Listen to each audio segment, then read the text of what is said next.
भगवान कितने सुंदर हैं और इनका कितना सुंदर स्वरूप है। ये वही ब्रह्म है जो भगवान के बारे में लिख रहे हैं कि देवी क्या होता है भक्तों, आप सभी लोग एक प्रैक्टिकल करके देखो। अपनी एक उंगली अपनी आंख के यहाँ पे लगाओ, यहाँ पे, और जरा आंख पर दबाओ यूं। जब आप अपनी उंगली आंख पर हल्का सा दबाएंगे ना तो सामने आपको एक व्यक्ति से तुरंत दो हो जाएंगे। आप करके देख लीजिए प्रैक्टिकल। आप अपनी आंख को यहाँ पे हल्का सा दबाइए, ये देखिए, आप हल्का सा दबाएंगे तो आपको एक व्यक्ति से तुरंत दो दिख जाएंगे।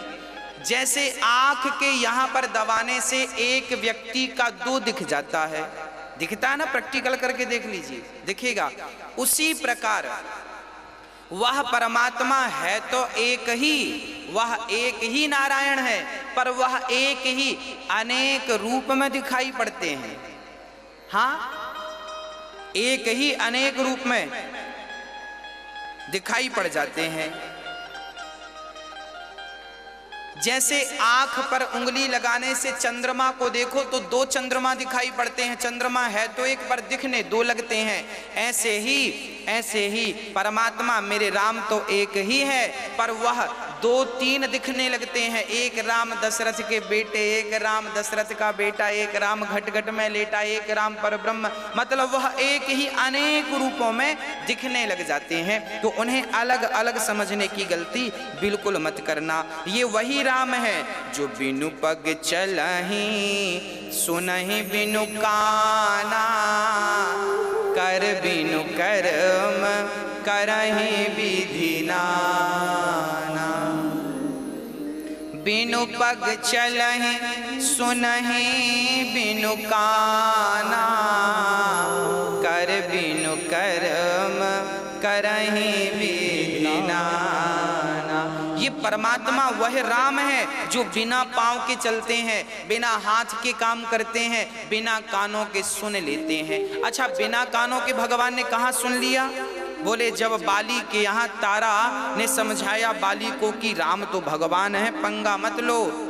और बाली फिर भी युद्ध करने सुग्रीव से आया। जब राम ने बाली को पछाड़ दिया तो बाली से राम ने कहा था, क्यों, तेरी पत्नी ने समझाया था पर तू सुना नहीं। अब बाली चक्कर में पड़ गया कि मेरी पत्नी ने तो कमरे में बताया था, इन्हें कैसे पता चल गया। तब ये बात स्पष्ट हो गई कि ये भगवान है। ये कमरे के भीतर आप जो बात कर रहे हैं, अरे बात तो छोड़ दो, आप प्रेजेंट में जो सोच रहे हैं, आप जो सोच रहे हैं वो भी मेरे राम सुन रहे हैं। ऐसे उनके कान हैं, जो सोच रहे हैं हम वो भी सुन रहे हैं।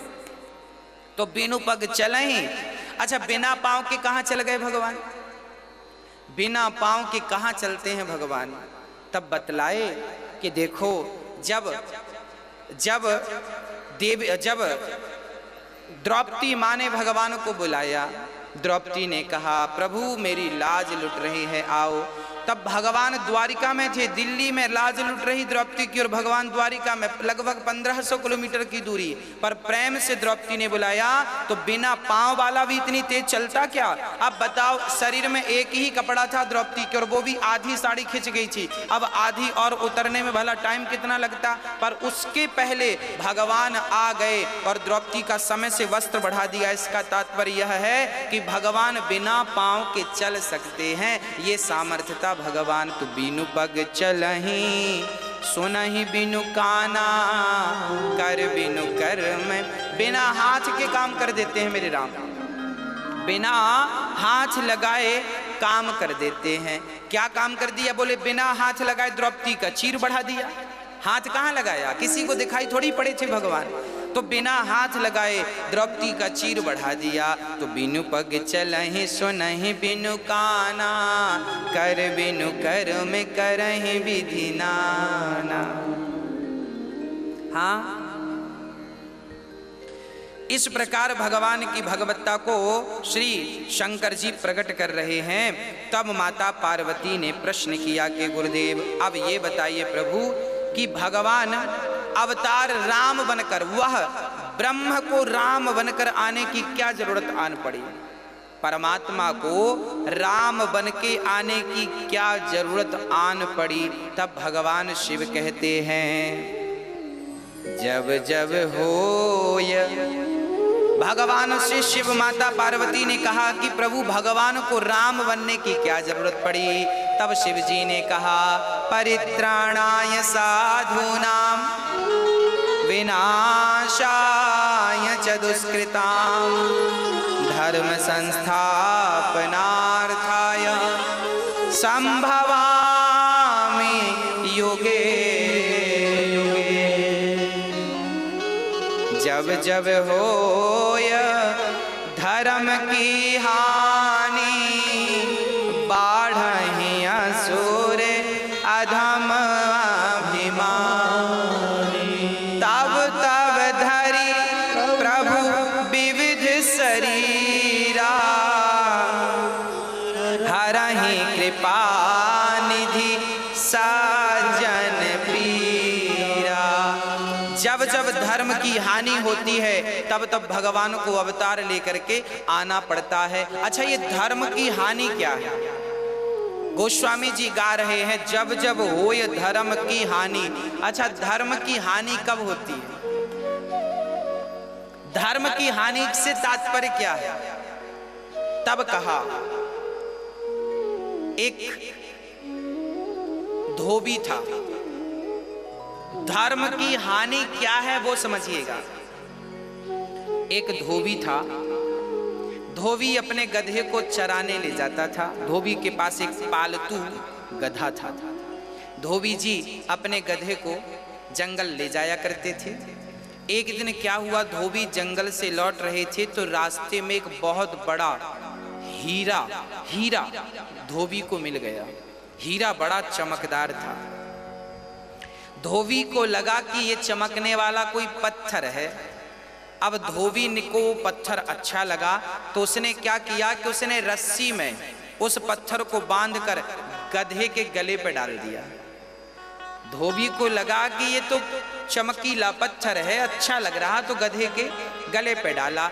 और जब गधे को नहलाए तो गधे को साबुन लगा के उसी पत्थर से वो गधे को घिसे। वो हीरा था जिसकी कीमत बाजार में करोड़ों रुपए थी, परंतु धोबी को केवल ज्ञान ना होने के कारण धोबी उस हीरे से क्या करता, गधे को घिसता। एक जौहरी बाजू से निकला। जौहरी की दृष्टि पड़ी, वाह ये तो हीरा है। जौहरी ने मन में विचार किया कि यदि हमने कह दिया कि ये हीरा है तो अभी धोबी इसकी कीमत बढ़ा देगा। इसलिए जौहरी ने बड़ी चतुराई से कहा, ए भाई ये तुम्हारा चमकीला पत्थर हमें बड़ा पसंद आया, क्या तुम इसे 1 रुपए में दोगे?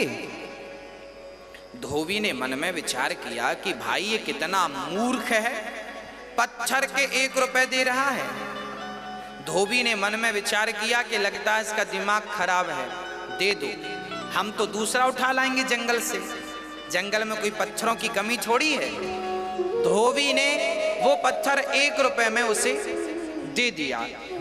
अब वो हीरा जैसे ही जौहरी के हाथ में आया, वैसे ही जौहरी के हाथ में आते ही वो हीरा टुकड़े टुकड़े हो गया, टूट गया।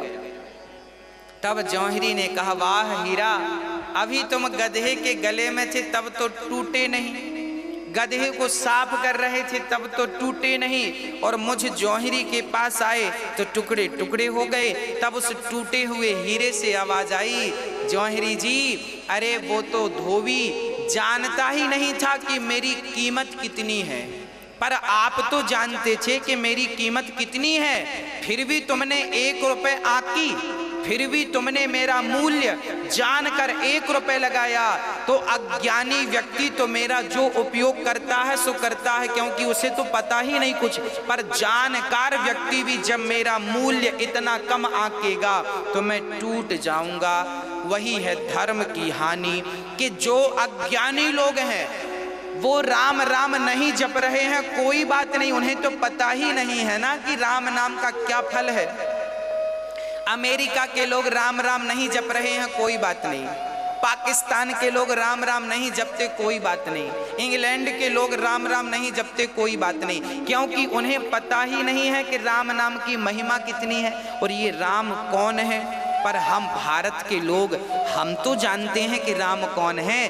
आप तो राम का मूल्य जानते हैं और आप मूल्य जानकर भी राम राम नहीं जपते। यही तो धर्म की हानि है। आप जान रहे हैं कि राम के एक नाम से पत्थर भी पानी पे तर गए। एक नाम लिखा था पत्थर पर, वो पत्थर भी पानी पर डूबा नहीं था। जिस नाम ने पत्थर को नहीं डूबने दिया, वो नाम क्या आपको और हमें डूबने देगा। हम सब जान रहे हैं कि राम नाम जपेंगे तो भगवत प्रेम बढ़ेगा, भवसागर पार कर जाएंगे। फिर भी हम राम नाम को छोड़कर संसार में धन दौलत समेट रहे हैं। यही धर्म की हानि है कि हमें सब ज्ञान है, फिर भी हम अधर्म कर रहे हैं। हमें राम नाम के हीरे का मूल्य पता है, फिर भी हम उस हीरे की कीमत कम आंक रहे हैं। हम सबको पता है कि राम नाम जपने से पापी से पापी तर गए। अजामिल जैसा पापी भी नाम नारायण सुन के मुक्त हो गया। आप सब जान रहे हैं, फिर भी आप गप्पे कर रहे हैं, फिर भी बकवास कर रहे हैं, फिर भी यहाँ वहाँ की बातें कर रहे हैं, फिर भी जान कर भी राम नाम नहीं जप रहे हैं। तो बताओ राम नाम फिर वो क्या होगा। जैसे हीरा टूट गया, ऐसे राम नाम जब आपके भीतर भक्ति आती है और आप फिर भक्ति की कीमत नहीं समझते तो भक्ति खिन्न हो जाती है, टूट जाती, उदास हो जाती है कि मैं गई तो थी इसके पास पर इसने मेरी कोई इज्जत नहीं की, कोई वैल्यू नहीं की। अरे हीरे की कोई 1 रुपए कीमत आंकता है।